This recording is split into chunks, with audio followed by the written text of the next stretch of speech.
Last class जो नहीं हुई थी लाइट जाने की वजह से, मैंने बाद में रिकॉर्ड करके अपलोड कर दिया था। कन्वर्जन का पूरा ही टॉपिक कवर कर लिया था, दोबारा से कर लिया था हमने, ठीक है ना। आज हम क्या देखने वाले हैं? आज हम देखने वाले हैं सर ऑन डिबेंचर, यानी ओपन मार्केट से जो इन्वेस्टमेंट होता है। ये वाला पार्ट कर लिया। एक ये ड्रॉ ऑफ लॉट रहता है हमारा, ये लास्ट वाला पार्ट है इसके बाद। तो आज पहले हम ओपन मार्केट की बात करेंगे।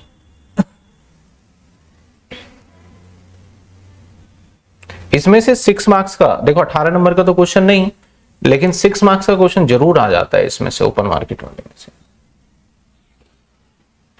अब बात कर रहे हैं ओपन मार्केट।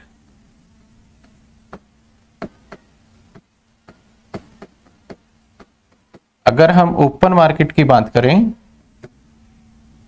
तो यहां पे हम अपने डिबेंचर को खरीदते हैं। इसमें हम क्या करते हैं? परचेज करते हैं ऑन मतलब अपना डिबेंचर,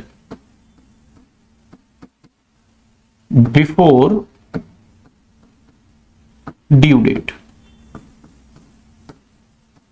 यानी हम खुद के डिबेंचर को खरीद लेते हैं बिफोर ड्यू डेट।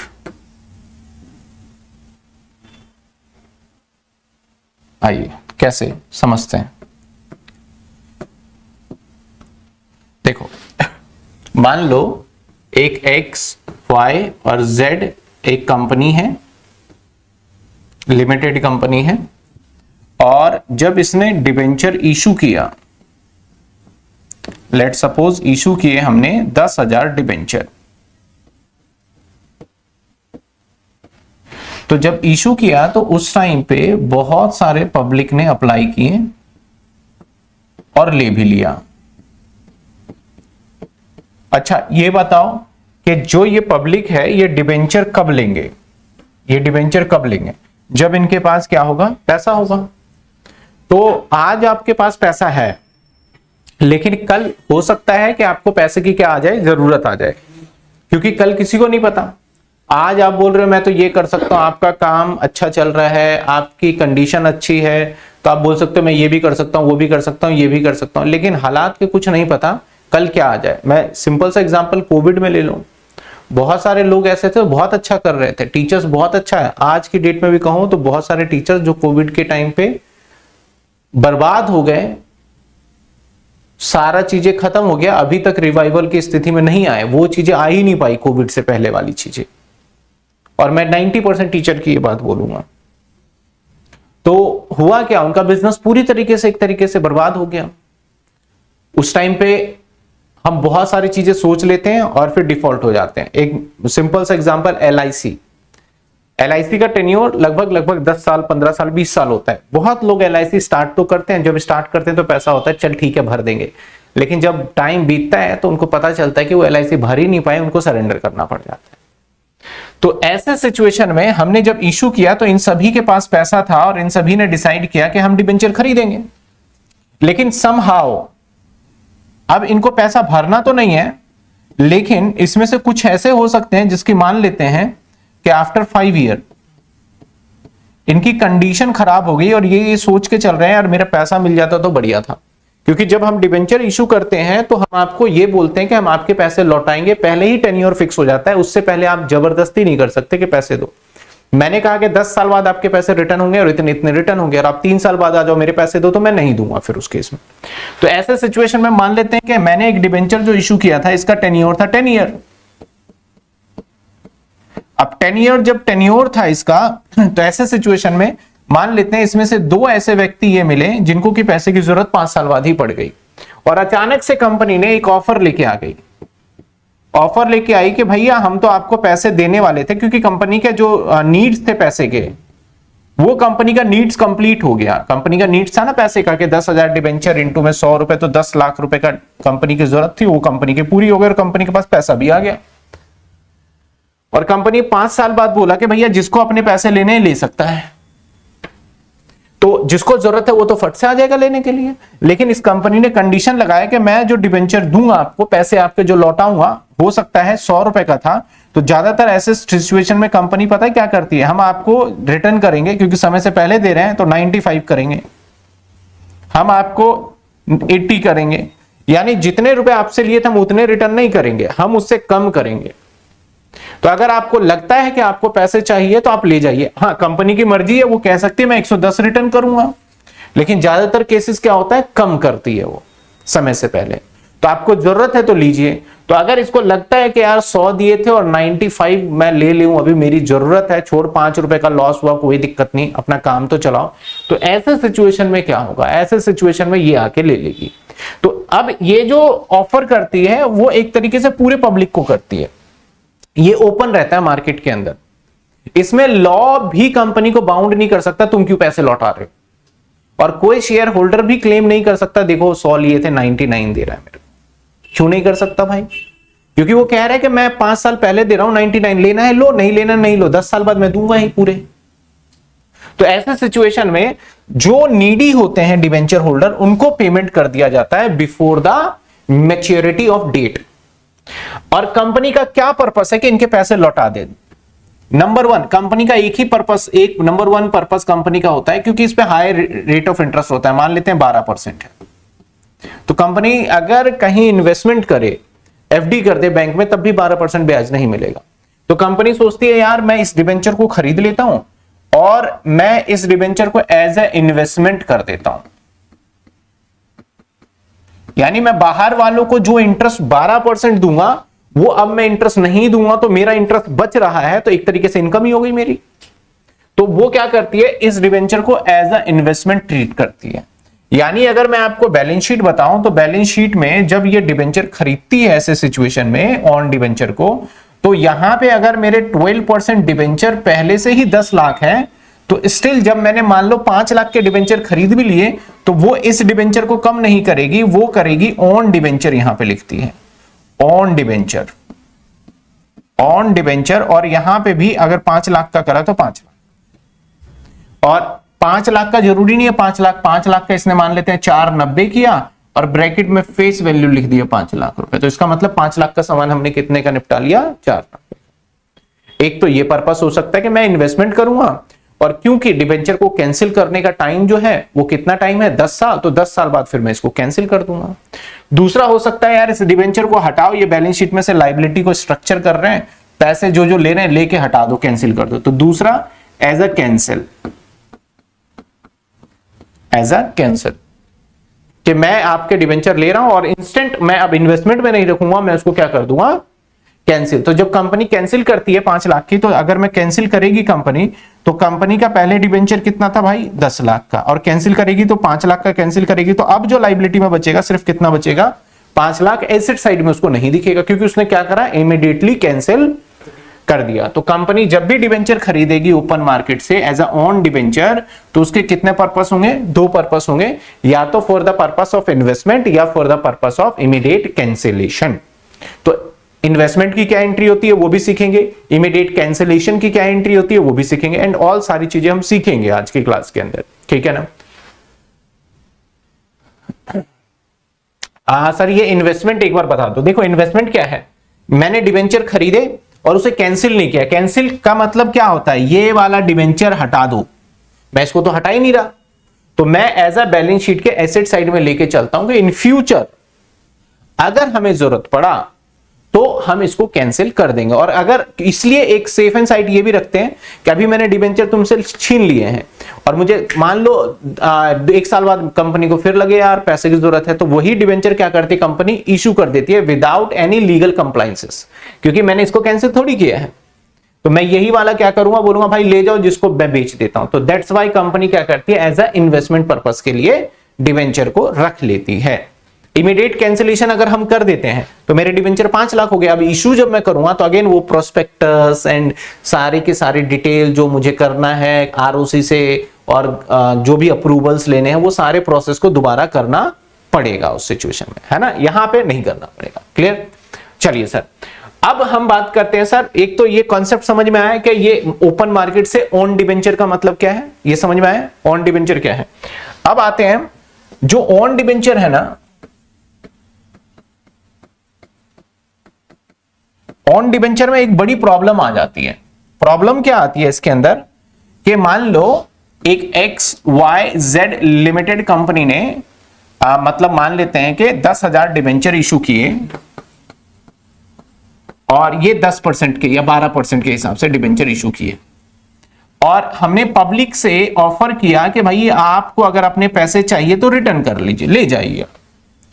अब जो ऑफर कंपनी निकालती है ना, ऐसा कभी सोच के नहीं निकालती कि 31 मार्च को निकालेगी। मान लेते हैं कंपनी ने, हमारा जो साल है टेन्योर वो ये साल है, और ये स्टार्ट है हमारा 1/4/2025 और खत्म होगा 31/3/2026। सपोज कंपनी ने 1 मई को बोला, 1/5/2025 को बोला कि अपने डिबेंचर ले जाओ पैसे, और कंपनी इंटरेस्ट जो डिबेंचर का पे करती है वो हाफ ईयरली पेड करती है नॉर्मली। मैंने बताया था आपको इश्यू ऑफ डिबेंचर में। मान लेते हैं कंपनी 30 सितंबर को डिबेंचर का इंटरेस्ट पे करने वाली थी, तो एक बंदे से हम इस डेट पे उसके डिबेंचर छीन रहे हैं, तो जो ये पर्सन है जिससे हम डिबेंचर्स ले रहे हैं उसने अपने पास अप्रैल पूरा पैसा, पूरे अप्रैल में अपने पास डिबेंचर को होल्ड करके रखा। तो 1 महीने तो था, तो 1 महीने का इसको ब्याज मिलता है नहीं मिलता? मिलना चाहिए भाई, क्योंकि अगर ये 30 सितंबर तक रखता तो इसको ब्याज मिलता ही। तो इस केस में क्या होता है, 1 महीने का जो ब्याज है ना इस डिबेंचर होल्डर को हम देंगे, और बाकी के जो बच गए ना 5 महीने के इंटरेस्ट, अगर डिबेंचर कैंसिल हो गया तो बचे हुए 5 महीने का इंटरेस्ट का कोई मतलब नहीं है। अगर डिबेंचर कैंसिल नहीं होता है तो इस केस में बचे हुए 5 महीने का इंटरेस्ट हम एज अ इनकम क्रेडिट कर लेंगे, क्योंकि ये पैसा हमें ही मिल जाएगा ऑटोमेटिकली। तो इस सिचुएशन में अगर हम बात करें कि जो इसको इंटरेस्ट दिया जाएगा, अब 2 केस हो सकता है। हो सकता है मैंने बोला भाई तेरे से 99 का मैं डिबेंचर खरीद रहा हूं, और मैंने बोला, और ये डिबेंचर होल्डर ऑब्जेक्शन करता है, ठीक है 99 रुपीज के हिसाब से मेरे पास मान लेते हैं 1000 डिबेंचर है, तो 99,000 लाओ और प्लस 1 महीने का मुझे ब्याज भी लाओ। कंपनी ने बोला नहीं, 99 रुपए सब कुछ मिला के मान लो, आपको ब्याज नहीं दूंगा मैं। मतलब जो 99 रुपए मैंने वैल्यू तय की है ना, इसमें ब्याज व्याज सब समझ लो। तो जब कंपनी आपको पैसे दे रही है और जो इंटरेस्ट आपने होल्ड किया है उस ड्यूरेशन को कंपनी कहती है कि जो 99 रुपीज का ब्याज वगैरह है वो सब आप उसी में मान लो 99 रुपए, ये ब्याज व्याज का कोई चक्कर नहीं होगा। तो ऐसे सिचुएशन में इस कॉन्सेप्ट को बोलते हैं दैट इज कम इंटरेस्ट। तो एक यहां पे एक कॉन्सेप्ट डेवलप होता है दैट इज कम इंटरेस्ट। अब दूसरा ऑप्शन भी हो सकता है, भाई तेरे को 99,000 दे रहे हैं ना, ब्याज कितना बन रहा है, ले ले 1 महीने का ब्याज, बात खत्म कर तू। तो 99,000 प्लस तेरे को क्या दे रहे हैं और इंटरेस्ट। तो जब कभी भी जितने का मैंने आपको पैसे दिए हैं उसके बाद मैं एक्स्ट्रा इंटरेस्ट दूंगा, इसको बोला जाता है कॉन्सेप्ट को क्या, एक्स इंटरेस्ट। तो जब हम ओन डिबेंचर को खरीदेंगे तो यहां पे 2 तरीके के इंटरेस्ट आएगा, दैट इज एक कौन सा आएगा, कम इंटरेस्ट, और एक क्या आएगा हमारा, एक्स इंटरेस्ट आएगा। समझ में आई बात आपको? तो आइए आगे बढ़ते हैं। तो हम कर रहे हैं क्या, ऑन डिबेंचर। जब हम ऑन डिबेंचर खरीदेंगे तो यहां 2 तरीके से खरीदा जा सकता है, या for the purpose of investment, और दूसरा क्या हो सकता है, for the purpose of immediate cancellation. 2 हो सकता है, एक for the purpose of investment और एक for the purpose of cancellation.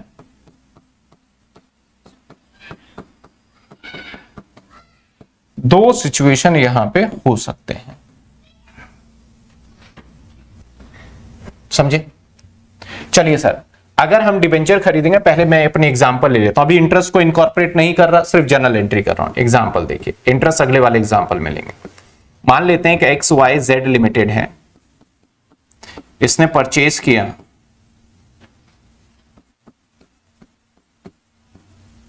1000 10% debenture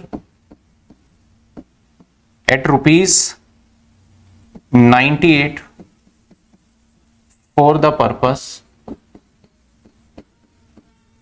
investment.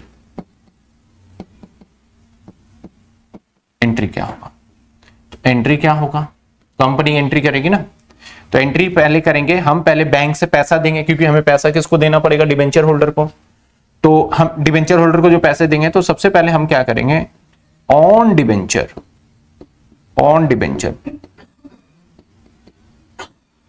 Account debit. कितने दोगे भाई डिबेंचर होल्डर को पैसा, आप जिसको देने हैं पैसे उसके नाम वगैरह लिखने पड़ेंगे। तो ऑन डिबेंचर हमारे होंगे दैट इज 1000 इंटू में 98,000 और 2 आप डिबेंचर होल्डर कर लो, डिबेंचर होल्डर की जगह पे 2 बैंक कर दो आप सीधा, एक ही एंट्री होना है, बैंक अकाउंट 98,000, दैट्स इट, खत्म। Being on debenture purchase for investment.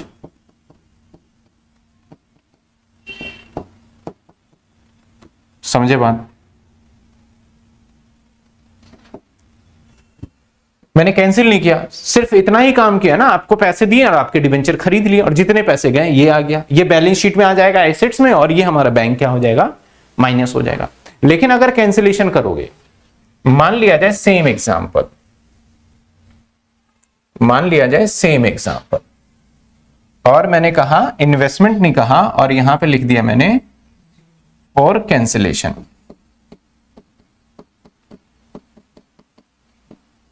ठीक है ना, फॉर कैंसिलेशन कह दिया। अब क्या करोगे आप, on debenture account debit to bank, पहले तो आप खरीदोगे, उसके पैसे दोगे 98,000, है ना। अब जैसे आपने खरीदा 98,000 आपको पैसे देने पड़े, इसके बाद आप डिबेंचर कैंसिल करोगे। तो भाई डिबेंचर कैंसिल तब तक नहीं हो सकता जब तक लायबिलिटी से डिबेंचर खत्म ना हो। तो लायबिलिटी से डिबेंचर को खत्म करने के लिए उस डिबेंचर को डेबिट करना पड़ेगा। तो अब मैं करूंगा, सपोज 10% डिबेंचर है तो अब अगली एंट्री करूंगा, ये कैंसिलेशन का है, 10% डिबेंचर अकाउंट डेबिट। अब यहां पे पूरे फेस वैल्यू खत्म होगा, क्योंकि ऐसा थोड़ी है कि मैंने आपको 100 के बदले 98 दिए हैं तो मेरा 98 से लायबिलिटी कम होगा, नहीं, लायबिलिटी 100 से ही कम होगा। तो यहां पे आ जाएगा 1 लाख रुपए। कैसे आए सर, 100 इंटू में 1000, है ना। और 2 में आ जाएगा ऑन डिबेंचर, जो एसेट्स मान चुके हो उसे हटाओ, ऑन डिबेंचर कितने 98। अब यहां फायदा हो गया तो उसकी एंट्री करेंगे प्रॉफिट ऑन कैंसिलेशन 2000 रुपए। एक और आप, मैंने पिछली क्लास के अंदर जब क्वेश्चन कराया था तो उसके अंदर मैंने सीधा कैपिटल रिजर्व में भेज दिया था इस एंट्री को, जो फायदा हुआ था याद होगा, जो बैलेंस शीट वाला था। बट एक एंट्री ये भी कर सकते हो और उसके बाद एक और एंट्री, थर्ड एंट्री कर सकते हो, प्रॉफिट ऑन कैंसिलेशन जो क्रेडिट किया है अकाउंट डेबिट और 2 अब कैपिटल रिजर्व में भेज दो, दैट इज 200, ठीक है, दैट इज 200। बीइंग नरेशन क्या लिखोगे सर, नरेशन लिखेंगे बीइंग ऑन डिबेंचर कैंसिल, यहां पे being profit on cancellation transfer to capital reserve. समझे आप? तो बड़ा सिंपल सा एंट्री है, बड़ा ही बेसिक सा एंट्री है।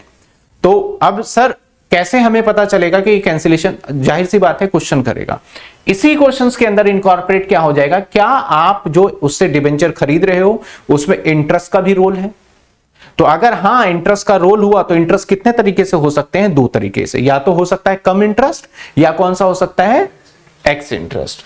तो आ जाइए, with interest on debenture, with interest on debenture. तो इंटरेस्ट मैंने 2 बताए हैं,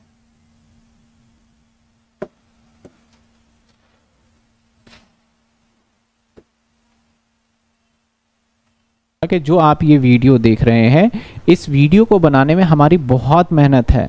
क्लास को रिकॉर्ड करने से लेके एडिटिंग तक, नोट्स को बनाने तक काफ़ी मेहनत है। तो प्लीज़ आप इस चैनल को सब्सक्राइब जरूर करिए और अपने दोस्तों को भी शेयर करिए कि इस चैनल पे आपको बीकॉम की सारे कंटेंट्स अवेलेबल होते हैं। इंटरेस्ट दो बताए हैं, एक है कम इंटरेस्ट। कम इंटरेस्ट मतलब एक्स्ट्रा पैसा नहीं मिलेगा। मतलब अगर आप ब्याज के पैसे मांग रहे हो ना कंपनी से, चलो ये तो दे दिया, ब्याज दे दो, तो नहीं मिलेगा। जो आपका डील डन हुआ है उसी के अंदर ब्याज जुड़ा हुआ है। अब एग्जांपल भी लूंगा। एक होता है हमारा x interest,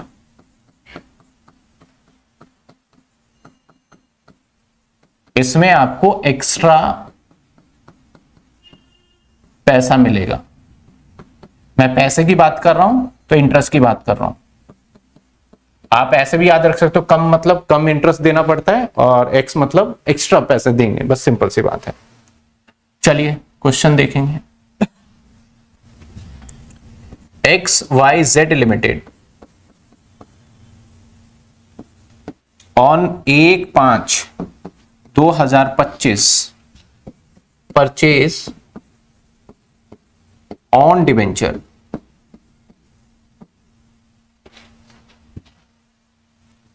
purchase 1000 on debenture at the rate 98 as come interest. अब ये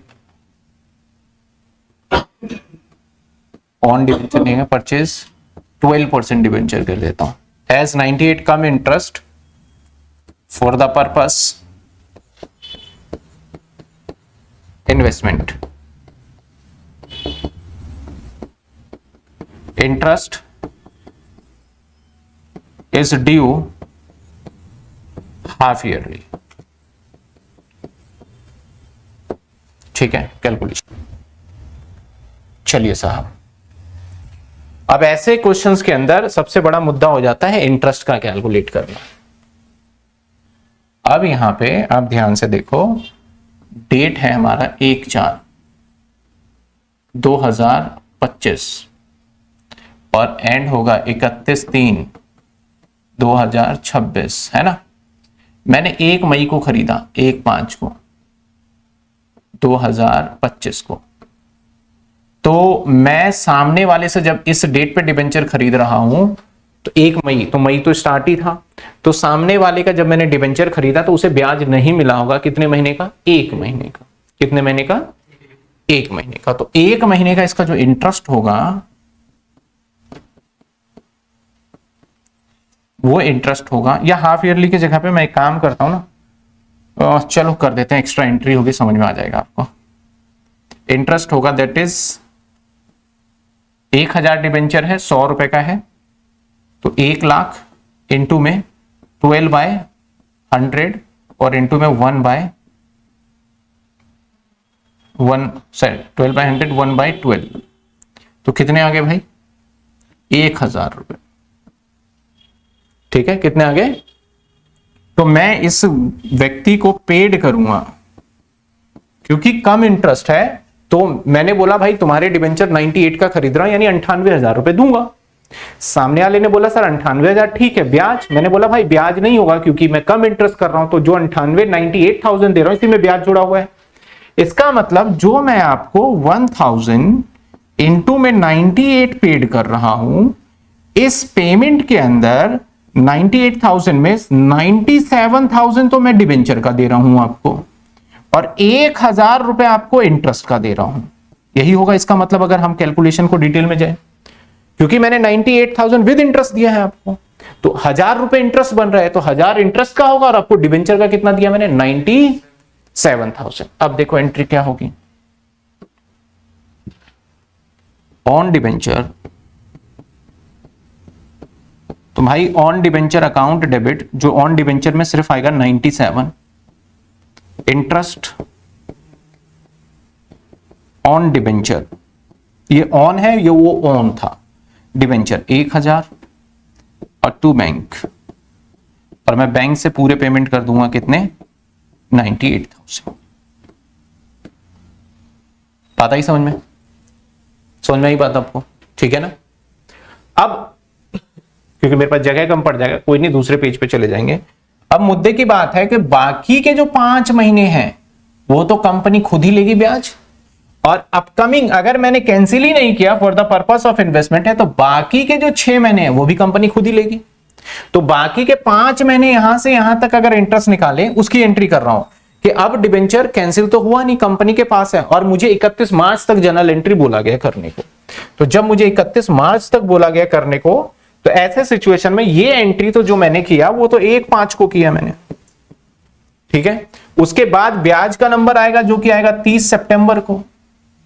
तो 30 सितंबर को जब मैं इंटरेस्ट की एंट्री करूंगा तो 2 इंटरेस्ट होगा, एक इंटरेस्ट जो मुझे खुद को ही मिल रहा है और एक इंटरेस्ट जो मैंने सामने वाले को पे करना है। तो सामने वाले को जो मैंने इंटरेस्ट पे किया है उसकी एंट्री करेंगे, interest on debenture to debenture holder, या फिर हम क्योंकि उसका डिबेंचर खरीद चुके हैं तो इंटरेस्ट डेबिट हो गया, छोड़ दो उसे, P&L में बाद में भेज देंगे एंड में। 30 सितंबर को एक एंट्री करेंगे हम, प्रॉफिट लॉस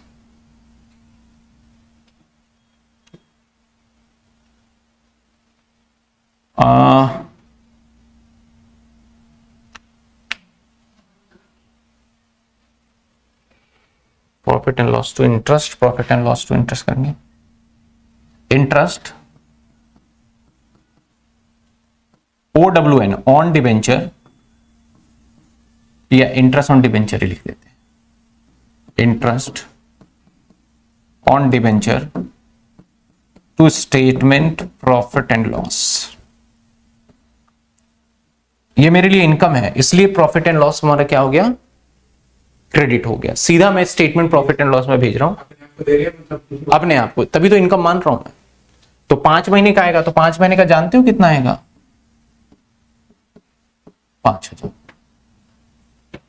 जब हम अपने आप को इंटरेस्ट देंगे, चलो मैं दोनों ही कर देता हूं, एक बच्चन जब आपने पूछ ही लिया था, मैं दोनों ही कर देता हूं। पहली एंट्री होगी interest on debenture to on debenture, ठीक है, टू ऑन डिबेंचर। 5 महीने का पहले मैं काम कर रहा हूं, तो 5 महीने का इंटरेस्ट कितना आएगा, 5,000। सर कैसे आया 5,000, इसकी कैलकुलेशन मैं यहां कर देता हूं।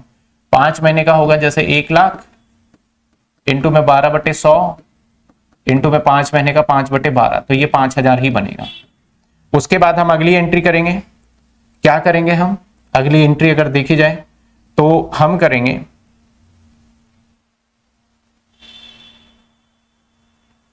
ऑन डिबेंचर, नहीं, इंटरेस्ट अगर हमें ड्यू करना है तो मेरे लिए इनकम होना चाहिए।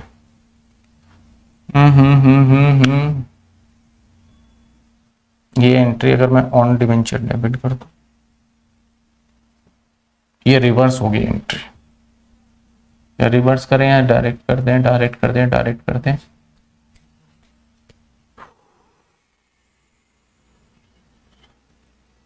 हम सीधा डायरेक्ट स्टेटमेंट में ही डाल देते हैं, P&L में, जो मैंने पहले किया था मैं अगेन वही कर देता हूं।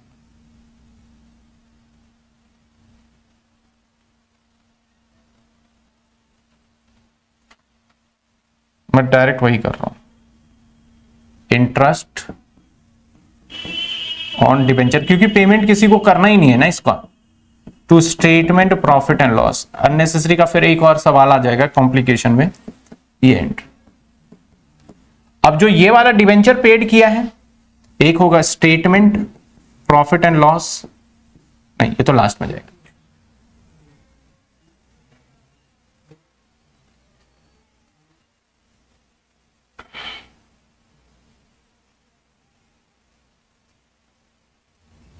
तीस सितंबर।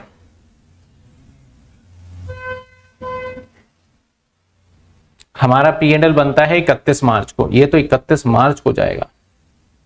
और अगर हम 30 सितंबर की बात करें, छोड़ो एक ही एंट्री करना आप, on debenture to interest, interest to on debenture.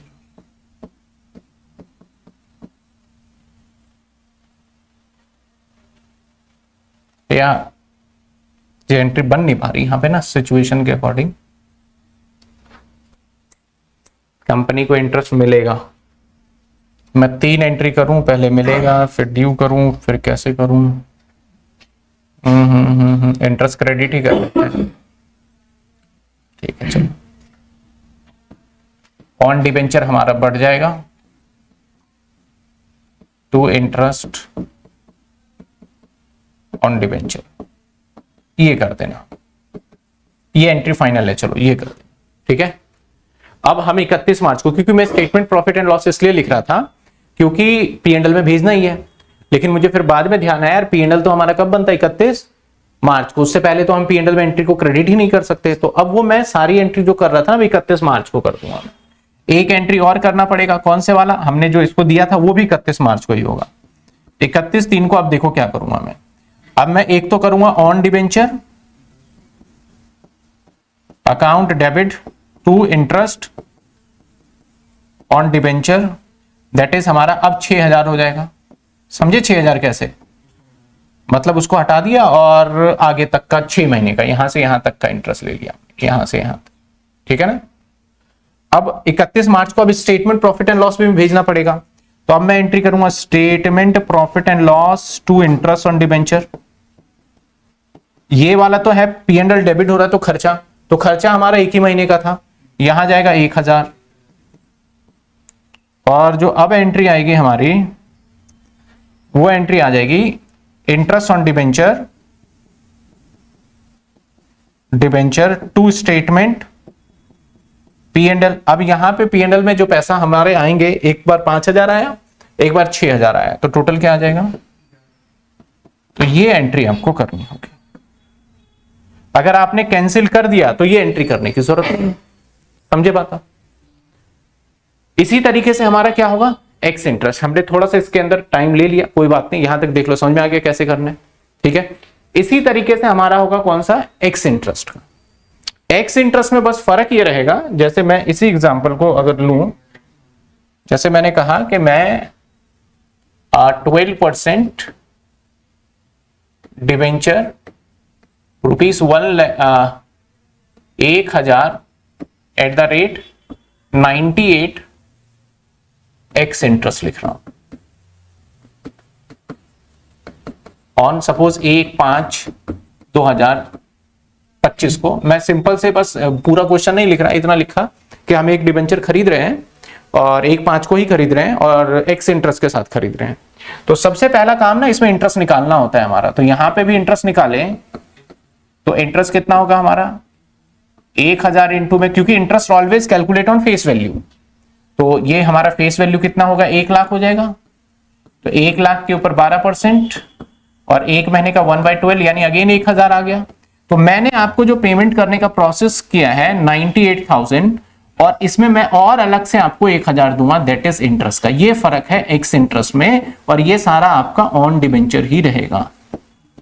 समझे? तो अब जो एंट्री करूंगा मैं ऑन डिबेंचर नाउ 98,000 और इंटरेस्ट 1000, और मैं आपको पैसे दूंगा टू बैंक से, दैट इज आपको 99,000। समझ गया? एंट्री समझे कैसे करना है? एंट्री सेम ही रहेगी। हाँ, एंट्री तो सेम ही है, बस जो बैंक से पेमेंट जा रहा है कम इंटरेस्ट में हम माइनस करके पेमेंट करेंगे, मतलब वो एडजस्टमेंट करके, और एक्स इंटरेस्ट में जो भी इंटरेस्ट था उसको जोड़ करके आपको दे देंगे एक साथ पेमेंट। समझ में आई बात आपको? और again statement profit and loss वाली वही एंट्री होनी है जो कि हमने देखी थी। चलिए आइए हम एक सवाल देख लेते हैं, फिर हम आगे बढ़ेंगे।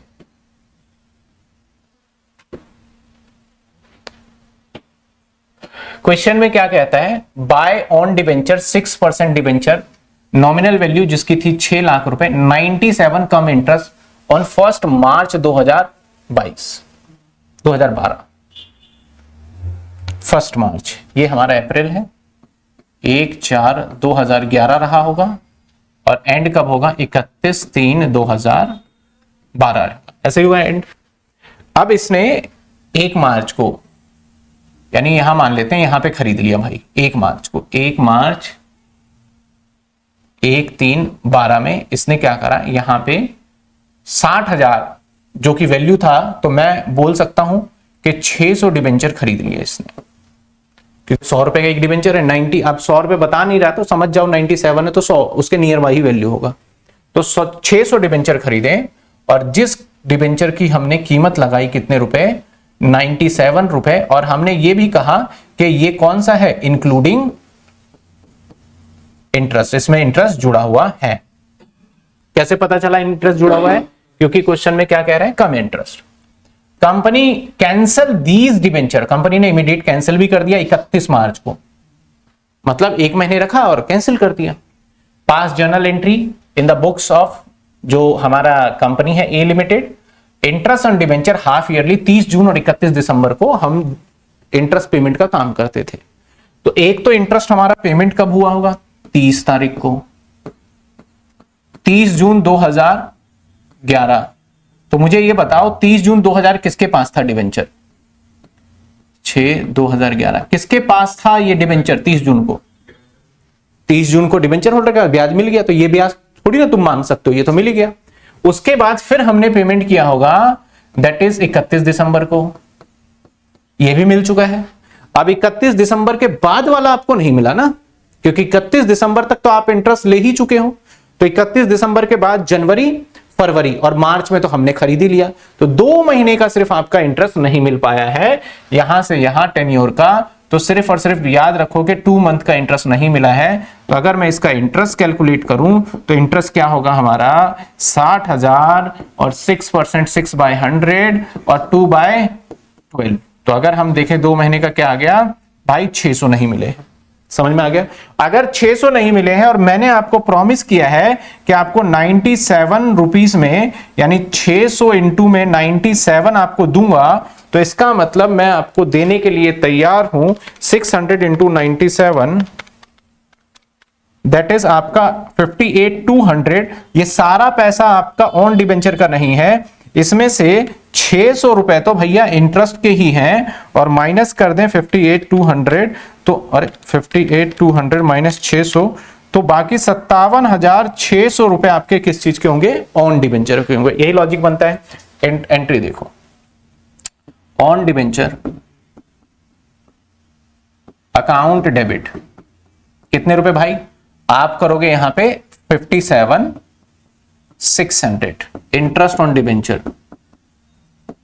इंटरेस्ट ऑन डिबेंचर कितने करोगे आप? 600 रुपए। और अब बैंक से पेमेंट कर दो। बैंक से कितने का पेमेंट कर दोगे आप? That is 58,200। बोला कैंसिल कर देंगे इसको, अभी नहीं करेंगे 31 मार्च को, क्योंकि एक तो ये तो 1/3 की एंट्री है। तो 31 मार्च को जब कैंसिल करेंगे, तो 31 मार्च को जब आप कैंसिल करोगे उससे पहले वो इंटरेस्ट वाला हेर फेर वाला एंट्री कर देते हैं, क्योंकि ईयर एंड हो गया। तो एक तो हो जाएगा हमारा interest statement profit and loss to interest on debenture, that is amount जो ड्यू होके यहां पे आने वाला है, वो आने वाला है कितना? 600 रुपए। ये खर्चा है, दैट्स वाई P&L डेबिट हुआ। और एक और जो हमें इंटरेस्ट मिला होगा, कितने महीने का इंटरेस्ट मिला होगा? क्योंकि हमने 31 मार्च को कैंसिल ही कर दिया, तो हमें जो इंटरेस्ट मिल गया होगा वो मिला होगा सिर्फ 1 महीने का, जो कि 300 रुपए बनता है। तो हम एंट्री करेंगे interest account debit to statement profit and loss 300 रुपए। मैं डायरेक्ट एंट्री कर रहा हूं, ये वो मैं पीछे इसी बात को लेकर सोचा था डायरेक्ट कराऊं, कैसे कराऊं, तो ये मैंने डायरेक्ट कर दिया। अब इसी डेट पे बोला कैंसिल भी करो भाई इसको। तो कैंसिल जब करेंगे तो कैंसिल करते टाइम पे क्या होगा हमारा? That is 6% debenture 60,000 to on debenture, कितने का ऑन डिबेंचर है भाई? 57,600। और यहां फायदा हो गया प्रॉफिट ऑन कैंसिलेशन, कितने हो गए फायदे? तो ये फायदा हो गया हमारा 57,600 माइनस 60,000, 2400 का। कितने का फायदा हो गया? 2400 का फायदा हो गया। अब इस फायदे को मैंने बताया था एक एंट्री और भी करनी होगी, कहां पे? कैपिटल रिजर्व में भेजना होगा। तो क्या करोगे? Cancellation, profit on cancellation, profit on cancellation to capital reserve. कितने रुपए लिख सकते हैं? कई बुक में लिख रखा है, कई में नहीं लिख रखा, तो बच्चे कई बार दूसरे क्वेश्चन रेज करते हैं, तो मैंने पिछली क्लास में तो करवा दिया था। बाकी डायरेक्ट कैपिटल रिजर्व भी लिख दो तो चल जाएगा। अगर ये क्वेश्चन 6 नंबर में 6 नंबर में ही आएगा, ये क्वेश्चन पहला ही क्वेश्चन होगा आपका, ठीक है। और ज्यादातर चांसेस बनता है कि और वाले पार्ट में आए।